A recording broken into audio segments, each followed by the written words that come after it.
Hello बच्चों, कैसे हैं आप? उम्मीद करती हूँ आप बढ़िया और एकदम मज़े में होंगे। तो आइए बच्चों, आज के अध्याय में हम वचन के बारे में जानेंगे।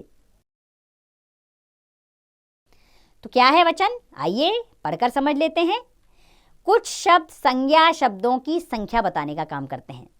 जैसे कि हम सब पंछी एक डाल पर रहते हैं, सर्दी गर्मी बरखा मिलकर सहते हैं, अलग सुरों में एक तराना गाते हैं, एक पेड़ के वासी हम कहलाते हैं।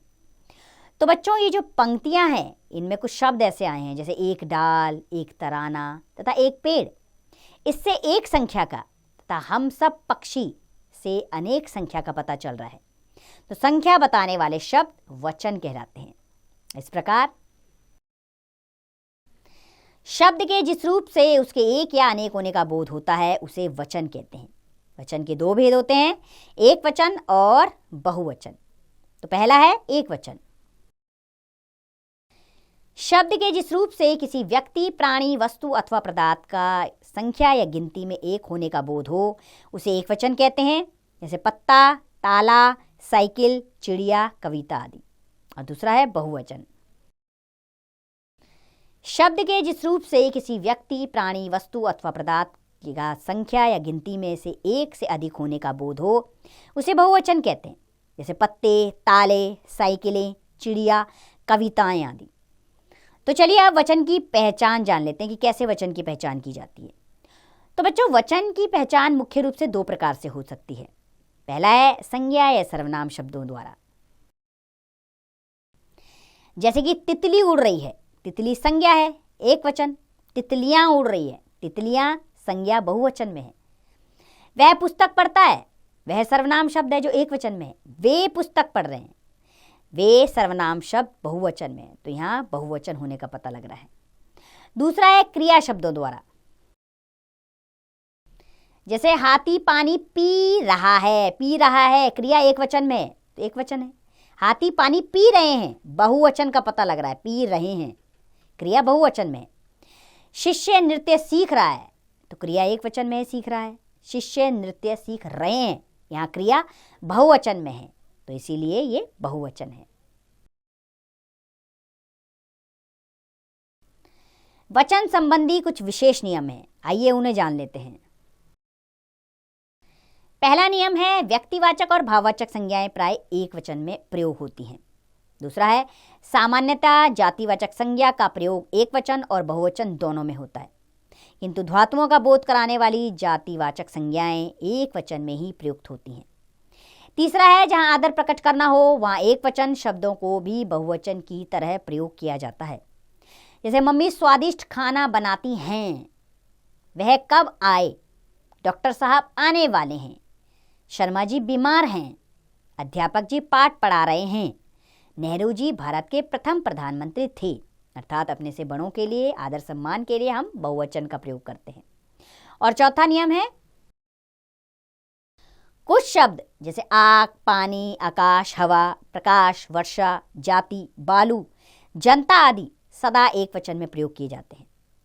और पांचवा नियम कुछ शब्द जैसे आंसू, हस्ताक्षर, प्राण, केश, लोग, दर्शन आदि सदा बहुवचन में प्रयोग किए जाते हैं। और छठा है संबंध सूचक शब्द जैसे चाचा, नाना, दादा, चाची, नानी, दादी आदि का वचन नहीं बदलता। चलिए बच्चों, आप एक वचन से बहुवचन बनाने के नियम जान लें। तो एक वचन से बहुवचन बनाने के लिए कुछ नियम है, जिसमें पहला नियम है अ को आए करके। जैसे आँख का आँखें, बहन का बहनें बहुवचन, पुस्तक का पुस्तकें, सड़क का सड़कें, रात का रातें, बात का बातें, बंदूक का बंदूकें, दीवार का दीवारें, कीमत का कीमतें बहुवचन है। दूसरा नियम है आ को ए करके। जैसे घोड़ा का घोड़े, बेटा का बेटे, छाता का छाते, पंखा का पंखे, कपड़ा का कपड़े, बच्चा का बच्चे, पपीता का पपीते बहुवचन है, बछड़ा का बछड़े और केला का केले। और तीसरा है आ में आए जोड़कर। जैसे सेना का सेनाएं, माला का मालाएं, माता का माताएं, कविता का कविताएं, कथा का कथाएं, कन्या का कन्याएं, पुस्तिका का पुस्तिकाएं, योजना का योजनाएं, कक्षा का कक्षाएं। चौथा नियम है ई को इया करके। लड़की को लड़कियां, इसका बहुवचन बन गया। सखी का सखियां बन गया। गाड़ी का गाड़ियां, मछली का मछलियां, नदी का नदियां, कली का कलियां, रोटी का रोटियां, कॉपी का कॉपियां, गली का गलियां बहुवचन बन गया। और 5वां नियम है अ को ओ करके। जैसे पत्र पत्रों, वीर वीरों, जवान जवानों, घर घरों, वृक्ष वृक्षों, पेड़ पेड़ों, शहर शहरों, सैनिक सैनिकों और बंदर बंदरों बहुवचन बना। और 6वां नियम है इसका ऊ के साथ ओ लगाकर ऊ को उ में बदलकर।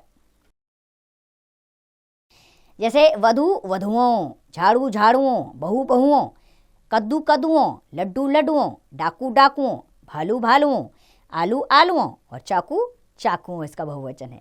और 7वां नियम है अंत में वृंद, वर्ग, जन, लोक तथा गण जोड़कर। जैसे धनी का बहुवचन धनी वर्ग, मजदूर का मजदूर वर्ग, विद्यार्थी का विद्यार्थी गण, नेता का नेता गण, अध्यापक का अध्यापक गण, तुम का तुम लोग, गुरु का गुरुजन, गौ का गौवृंद और भक्त का बहुवचन बना भक्त जन। तो उम्मीद करती हूँ मैं बच्चों कि वचन संबंधी नियम आपको अच्छी प्रकार ज्ञात हो गए होंगे। लेकिन एक बार आपके अभ्यास के लिए इस अध्याय को दोहरा लेते हैं। अर्थात शब्द के जिस रूप से उसके एक या अनेक होने का बोध होता है उसे वचन कहते हैं। वचन के 2 भेद होते हैं, एक वचन तथा बहुवचन। एक वचन शब्दों से एक संख्या का बोध होता है तथा बहुवचन शब्दों से अनेक संख्याओं का बोध होता है। व्यक्तिवाचक और भाववाचक संज्ञाएं प्राय एक वचन में प्रयोग होती हैं। कुछ शब्द जैसे आग, पानी, आकाश, हवा, प्रकाश, वर्षा, जाति, बालू, जनता आदि सदा एक वचन में प्रयोग किए जाते हैं। कुछ शब्द जैसे आंसू, हस्ताक्षर, प्राण, केश, लोग, दर्शन आदि सदा बहुवचन में प्रयोग किए जाते हैं। संबंध सूचक शब्द जैसे चाचा, नाना, दादा, चाची, नानी, दादी आदि का वचन नहीं बदलता है। तो उम्मीद करती हूँ बच्चों वचन आपको अच्छे से समझ में आया होगा। इसको हमने विस्तार पूर्वक जाना इस अध्याय में। अब इसका अभ्यास कार्य आप स्वयं कीजिए।